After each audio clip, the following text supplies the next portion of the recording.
ഏറ്റവും ഹൈലൈറ്റ് എന്ന് പറഞ്ഞു കഴിഞ്ഞാൽ പ്രൈസിങ് ആണ്. ഇതിന്റെ എക്സ്ഷോറൂം സ്റ്റാർട്ട് ചെയ്യുന്നത് 7,89,000. അത് ശരി, സ്ക്രീൻ അടക്കം നമുക്ക് അതിൽ വരുന്നുണ്ട്. ഓ, അപ്പൊ മാർക്കറ്റ് പിടിച്ചടക്കാൻ പറ്റുന്ന ഒരു മെയിൻ സാധനമാണിത്.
ഹുണ്ടായി വെന്യൂവിൻ്റെ പുതിയ ഫീച്ചറാണ്.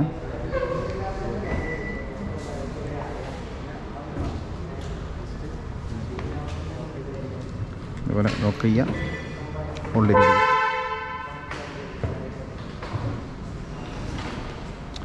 ഇട്ട് കഴിഞ്ഞാൽ ഇവിടെ നിൽക്കും.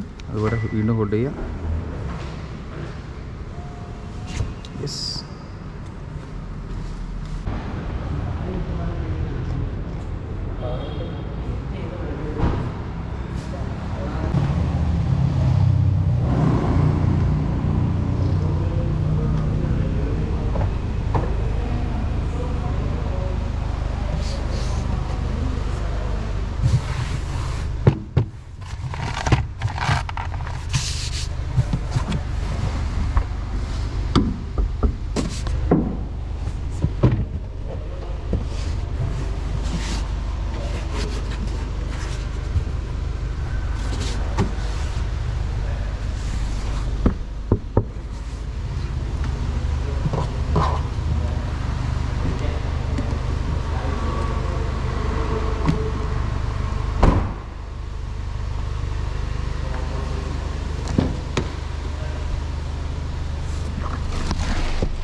അപ്പോൾ ഇതിപ്പോൾ ഏതാ മോഡൽ, ഏതാ variant?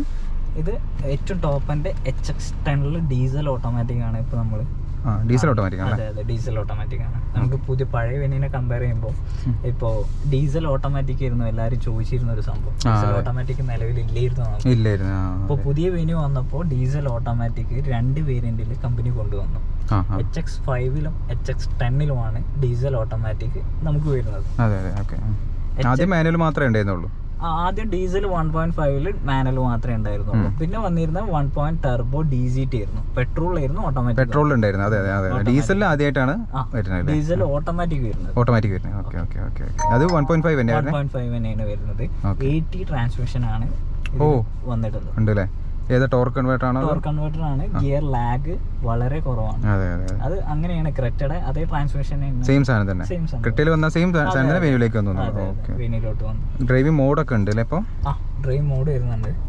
Okay, eco, normal, sport.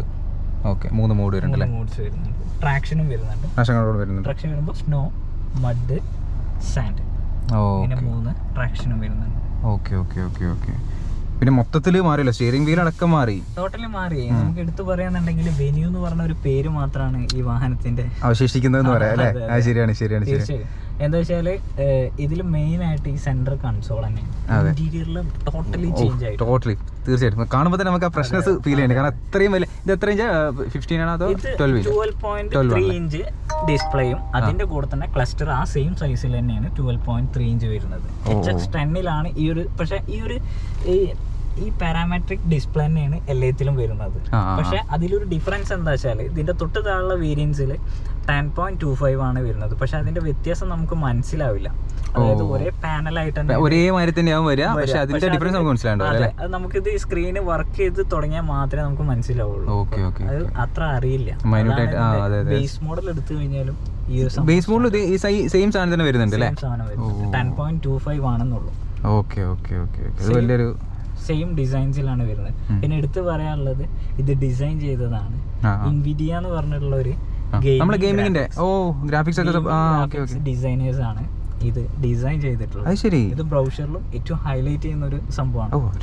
ലോകത്ത് ഭയങ്കര ടീമാണല്ലോ, അവരാണ് ഇത് ചെയ്തിട്ടുള്ളത്. അതായത് ഇപ്പൊ നമുക്ക് പഴയ വെന്യൂ എടുക്കാന്നുണ്ടെങ്കിൽ പഴയ വെന്യൂല് i20 എല്ലാം ഒരേ ഒരു തീമാണ് വന്നിരുന്നത് എല്ലാത്തിലും. എന്നാ ഇത് അതിൽ നിന്നും വ്യത്യസ്തമായിട്ടാണ് ഇത് കൊണ്ടുവന്നിട്ട് ക്ലസ്റ്റർ മൊത്തത്തിൽ മാറി.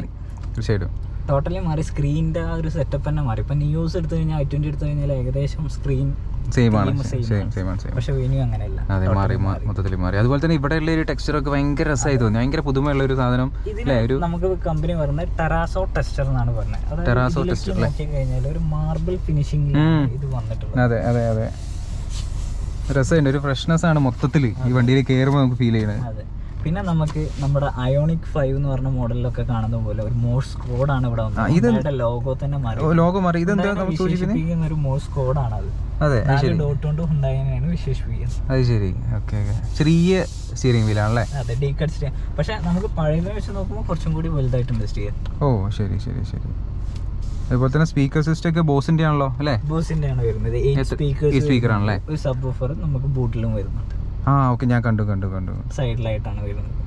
പിന്നെ നമുക്ക് ഇവിടെ വയർലെസ് ചാർജർ ഒരു പൊസിഷൻ വരുന്നുണ്ട്.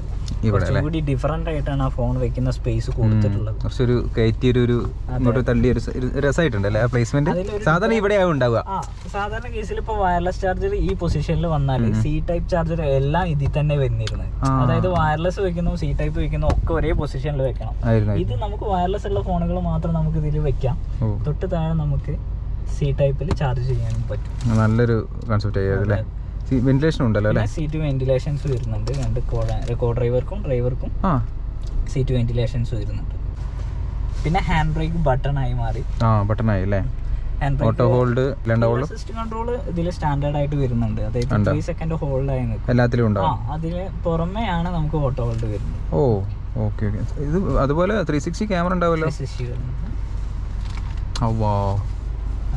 ജസ്റ്റ് ഇങ്ങനെ അടിപൊളി സറൗണ്ടിങ്സ് മൊത്തം കിട്ടും അല്ലേ? പിന്നെ ഇതിൽ വരുന്നത് ബ്ലൂ ലിങ്ക് എന്ന് പറഞ്ഞ ഒരു കണക്ടിവിറ്റി ആപ്പ് വരുന്നുണ്ട്.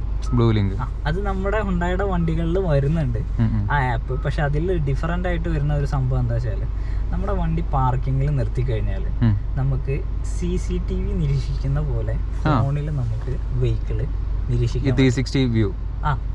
നിരീക്ഷിക്കാൻ പറ്റും. അത് പുതുതായിട്ട് വെന്യൂല് ടോപ്പ് എൻഡിൽ വന്ന ഒരു ഫീച്ചറാണ്. അതായത് നമ്മുടെ വണ്ടി പാർക്കിങ്ങിൽ ഇട്ടിട്ട് ഇപ്പൊ നമ്മൾ മറന്നു പോകും, വണ്ടി എവിടെ പൊസിഷൻ അറിയില്ലെങ്കിൽ നമുക്ക് ഫോണിൽ ജസ്റ്റ് നോക്കാം. ഇതപ്പോ ഇന്റർനെറ്റ് ത്രൂഔട്ട് ഇതിലുണ്ടാവോ? നമ്മുടെ വണ്ടിയിലുണ്ടാവും. അത് നമുക്ക് ഫോണിൽ കണക്ട് ചെയ്യാം. ഇതിലൊരു eSIM വരുന്നുണ്ട്. അതുവഴി നമുക്കത് എപ്പോ വേണമെങ്കിലും നമുക്കത് നമ്മുടെ വണ്ടിയെ കാണാം. സൺറൂഫ് ഇല്ലാതെ എന്തല്ലേ? പനോരമിക്കിന്റെ ആവശ്യമൊന്നുമില്ല. പനോരമിക്കിന്റെ മറ്റേ നമ്മുടെ വലിയ വണ്ടിയിലൊക്കെ പനോരമിക്കിന്റെ ആവശ്യം. സൺറൂഫ് ഇല്ലെങ്കിൽ പോലും അത്യാവശ്യം വിസിബിലിറ്റി ലോഡ് ചെയ്തിട്ടുണ്ട് ഫീച്ചേഴ്സ്. പനോരമിക്കിന്റെ ഒരു കുറവേ ഉള്ളൂ, ബാക്കി എല്ലാം ഉണ്ട്.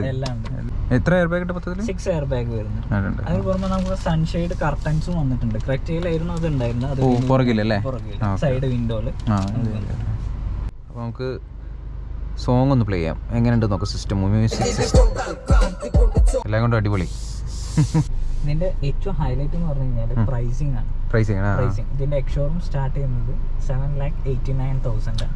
ഓ, petrol manual base model start ചെയ്യുന്നത് 7,89,000 രൂപയ്ക്ക് എക്സ്ഷോറൂം വിലയ്ക്ക്. അടിപൊളി, നല്ല പ്രൈസിംഗ് ആണല്ലോ. ഇനി ആ പ്രൈസിന് കസ്റ്റമേഴ്സിന് നമുക്ക് ആ വണ്ടിയിൽ സ്ക്രീന്, അതുപോലെ rear AC vents, centre lock, screen അടക്കം നമുക്ക് അതിൽ വരുന്നുണ്ട്. 6 എയർ ബാഗ് സ്റ്റാൻഡേർഡ് ആയിട്ട് സേഫ്റ്റി ഫീച്ചേഴ്സ് എല്ലാം ഉൾപ്പെടുത്തിയിട്ടാണ് വണ്ടി വന്നിട്ടുള്ളത്. ഓ, അപ്പൊ മാർക്കറ്റിൽ പിടിച്ചെടുക്കാൻ പറ്റുന്ന ഒരു മെയിൻ സാധനമാണിത്. കോമ്പാക്ട് SUV സെഗ്മെന്റിൽ തന്നെ ഏറ്റവും നല്ല ബെറ്റർ പ്രൈസിലാണ്, കിട്ടിലും പ്രൈസിലാണ് പോകുന്നുള്ളത്. ഓ, അപ്പൊ ടോപ്പ് എൻഡിലൊക്കെ വരികയാണെങ്കിൽ ഏകദേശം എത്ര വരും? ടോപ്പ് എൻഡ് വരുമ്പോൾ നമുക്ക് ഓൺ റോഡ് വരികയാണെന്നുണ്ടെങ്കിൽ top end manual, diesel manual ഏകദേശം ഒരു 15 ലക്ഷം രൂപന്റെ താഴെ അത്രേ വരുള്ളൂ. ഓ, ഡീസൽ മാനുവൽ ഓട്ടോമാറ്റിക് വരുമ്പോൾ ഒരു 18,89,000 രൂപ. അപ്പൊ ഞാൻ ചോദിക്കുന്നത് എന്താ വെച്ചാൽ, നമുക്ക് ഇപ്പൊ ഇതുവരെ ഇല്ലാത്ത ഒരു മോഡലാണല്ലോ ഡീസൽ ഓട്ടോമാറ്റിക്. അതിന് നമുക്ക് ഒരു എന്താ പറയുക സ്റ്റാർട്ടിംഗ് വേരിയന്റ് ഓട്ടോമാറ്റിക് എത്രയല്ല വരുന്നത്? സ്റ്റാർട്ടിംഗ് വേരിയന്റ് ഓൺ റോഡ് പറയുകയാണെന്നുണ്ടെങ്കിൽ നമുക്ക് 13,86 റേഞ്ചില് നമുക്ക് ഓട്ടോമാറ്റിക് ഇറക്കാം വിത്ത് സൺറൂഫ്. ഓ മൈ ഗോഡ്, അടിപൊളി. അപ്പൊ 14 ലക്ഷം രൂപയ്ക്കകത്ത് മൈലേജ്. അതാണ്, പിന്നെ പറയേണ്ട കാര്യമില്ല. മൈലേജിന്റെ കിങ് ആണ്. ഡീസലിന്റെ കാര്യത്തിൽ ഭയങ്കര മൈലേജ് ആണ് ഉണ്ടായി. ഓട്ടോമാറ്റിക് ആണ് കസ്റ്റമേഴ്സ് എല്ലാം ചോദിച്ചിരുന്നത്. ഓട്ടോമാറ്റിക് ആയി തീർച്ചയായിട്ടും. വെന്യൂന്റെ ഓട്ടോമാറ്റിക് ആണ് ചോദിച്ചിരുന്നത്, അതും ഡീസലില് അതുമായി. ഇനി എന്ത് വേണം? ബുക്കിങ്ങിനായി കോൺടാക്ട് ചെയ്യൂ പ്ലീസ്. അപ്പൊ എന്തായാലും നല്ല ബുക്കിംഗ് ഇതുവരെ വന്നിട്ടുണ്ടാവും അല്ലേ ഈ ഒരു നേരം കൊണ്ട് തന്നെ? കൂടുതലും ഡീസൽ ഓട്ടോമാറ്റിക്കിനാണ് ബുക്കിംഗ്. അതെ, കാരണം അത്ര എൻക്വയറി ഡീസൽ ഓട്ടോമാറ്റിക്കിന് വെന്യൂവിന് വന്നിട്ടുണ്ടെന്ന് എനിക്ക് മുന്നേ തന്നെ അറിയാം. അപ്പൊ അത് കമ്പനി എന്താ പറയാ പുറത്തിറക്കിയതിൽ ഒരുപാട് സന്തോഷം. അപ്പോൾ താങ്ക് യു സോ മച്ച്.